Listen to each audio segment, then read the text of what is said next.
அஸ்ஸலாமு அலைக்கும். Hi, welcome to Zulfi kitchen. இன்றைக்கி காலையில் பிரேக்ஃபாஸ்ட்டில் லஞ்ச் என்னென்னா, லஞ்ச் கிடையாது, பிரேக்ஃபாஸ்ட்டும் ஹெல்த் ட்ரிங்க் மட்டும்தான். ட்ரிங்க் என்னென்னா, பேரிச்சப்பழம் நட்ஸ் எல்லாத்தையும் ஊற வச்சுருந்தேன்.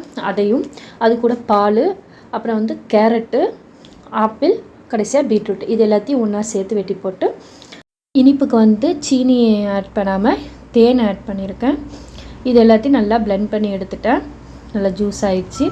இதில் இன்னும் கொஞ்சம் நல்லா திக்காக இருக்குன்னு இன்னும் கொஞ்சம் பால் ஆடையோடு நான் சேர்த்துக்கிறேன்.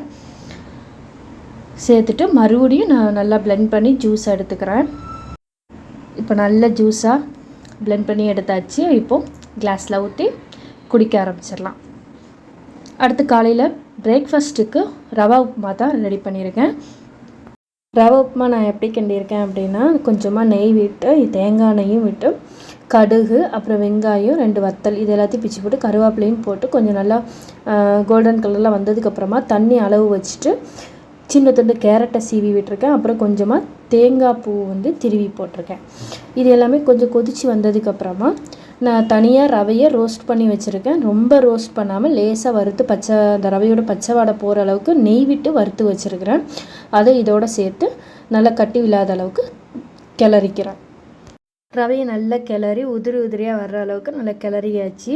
ரவையும் நல்லா வெந்து நல்லா உதிரியாக பார்க்குறதுக்கு உதிராக இருந்த மாதிரி இருக்காது. ஆனால் நம்ம சாப்பிடும் போது கையில் எடுத்தோன்னே நல்லா உதிரியாக வரும். இன்றைக்கி காலையில் பிரேக்ஃபாஸ்ட்டு இதான். அஸ்ஸலாமு அலைக்கும்.